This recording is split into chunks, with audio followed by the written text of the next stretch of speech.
If you're interested or thought about joining the military, then this video is for you. I'm the Sierra Thompson and welcome back to my channel. In this video, I'm going to talk about all the cons there is to joining the military, and I also follow it with another video of all the pros there is to joining the military. A brief backstory: I joined the Army back in 2020 and I did about 3.5 years. I got out in December 2023. So I'm updated with a little information on how the military still operates, and I'm just tell y'all how it was when I was in. So in this video, I'm gonna go over the biggest cons of joining the military, and I'm gonna get right into it. Number one, the biggest con to joining the military is it's not as much money as you think it is. Now, if you're coming in as an officer, you obviously make more money than others, but I'm not talking about that. I'm talking about coming in as an enlisted from E1 to E4, even E5.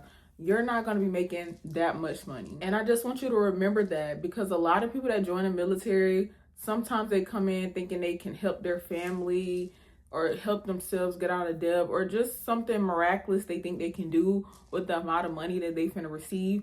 And it's not that much. And I've seen a lot of soldiers go broke helping other people and having nothing for themselves when they're done helping everybody, because the money doesn't stretch far, because it's not that much money. And you can really Google how much E1 to E5 make. Even you can really Google how much everybody make. But I'm specifically talking about those ranks, because you have no college degree and you're coming in right out of high school like I did, or just coming in general and you're trying to enlist on the regular side.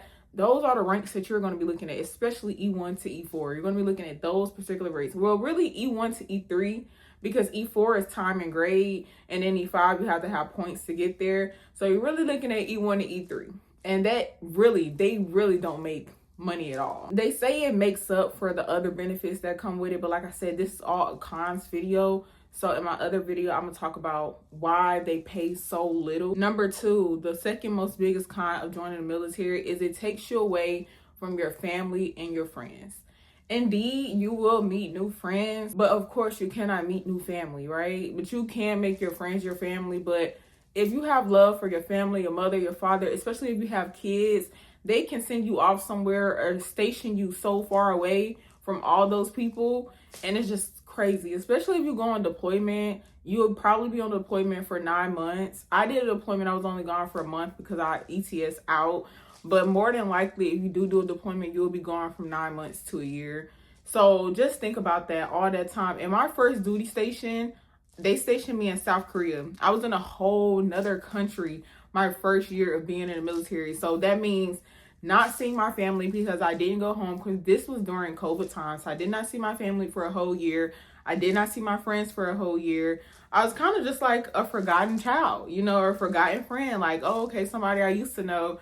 I don't really talk to them no more, because I'm literally gone. It's like, what can I do? You're in the States, I'm in South Korea. And let's just say you don't get a duty station as drastic as going to another country for your first duty station. But let's just say you're all the way across the country, like across the state. So like somebody, you know, you're from Georgia. For me, I'm from Georgia, and they send me all the way to New York. That's a far stretch, but of course that ain't nothing but a flight away.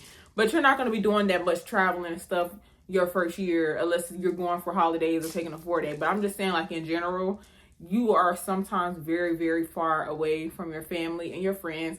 And especially if you have kids, it's a whole process to get your kids to come out there. Then you also have to think about like daycare and things like that. So it's a lot that goes into that.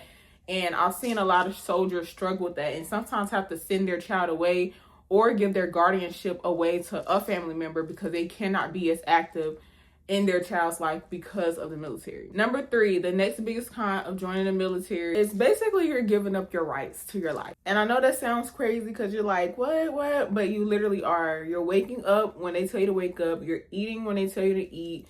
You're exercising when they tell you to exercise. You go to the doctor when they tell you to go to the doctor.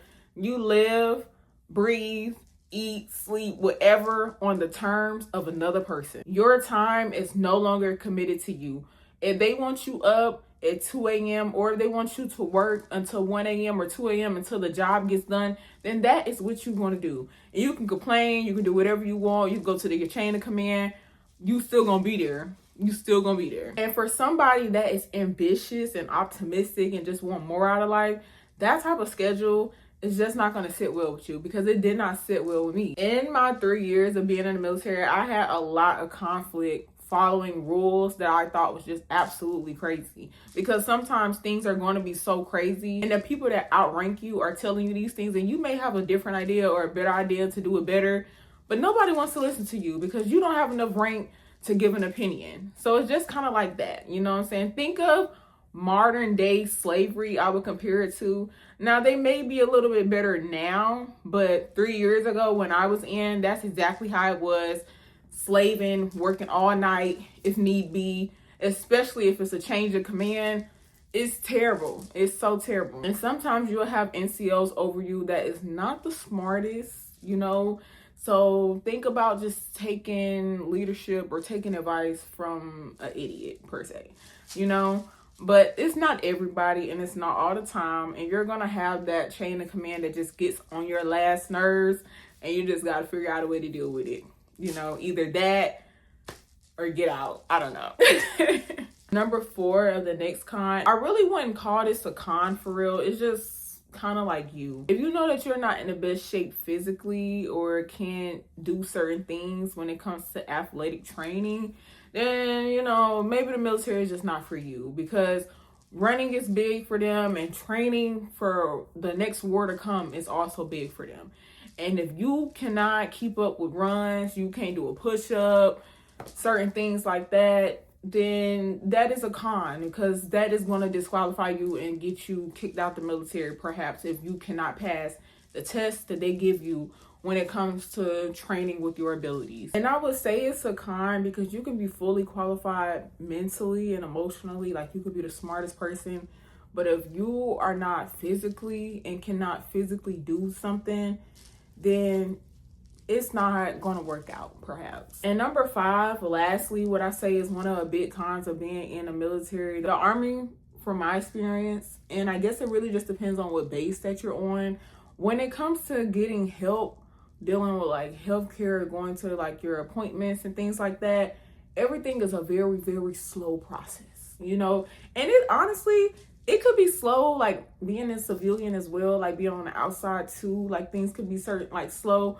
But a lot of times when you go to your medical doctor in the military and you tell them you have problems, their first thought, a lot of people think, which it's not no problem to think, because people do this, but a lot of doctors think you're here because you don't want to go to work today, or you're lazy, or you're a shitbag, is what they like to call people. And whole time you have a serious problem, you know? I've never really had problems in that aspect, but I've had friends in the military that had really, really dire problems with them, and they just lacked the help, you know, because people thought they were playing games, nobody was taking them serious, and whole time something was really wrong with them. The things that other people do when it comes to like physical abilities or just emotional things, a lot of other people just can't take that. So some people, you get in there and their knees may have problems, their arms may hurt. Some women becoming in the military become infertile because of everything. Stress is also a problem. Suicide is also a really big problem with being in the military. Addiction as well. So those are all kinds of coming in the military and, you know, trying to do something, and people are not really taking you serious. You go seek help, and sometimes people think it's a game, and it's just truly unfortunate at the end of the day, because a lot of people never truly recover from that. And those are my top 5 cons of joining the Army or joining the military overall, because I believe that they all are similar in a way. But I don't want this to discourage you from joining the military if that is your goal. Like I said, these are all the cons of joining the military, and I'm going to make a second video following up of all the pros of joining the military, so you all would know some happiness behind joining the military and what to expect as well, and not just all the badness that come with it. And those, like I said, those can be some bad things, but if you can navigate those and get through it and push through it, then those cons that I just said should not be a problem for you, or will not be a problem for you, long as you just have, you gotta have some really good people in your corner. That's all I'm gonna say. You really gotta get along with your chain of command, your NCOs, make friends with your battle buddies. Like, you really just need people that care about you and can be there for you. And that will make your time in the military go by very, very fast. And if you like more of me and more of the advice, make sure you check out my last video and subscribe to my YouTube channel to see the second part of this video and to see everything upcoming that I will make and how I can help you in life. But thank you all for watching. Bye.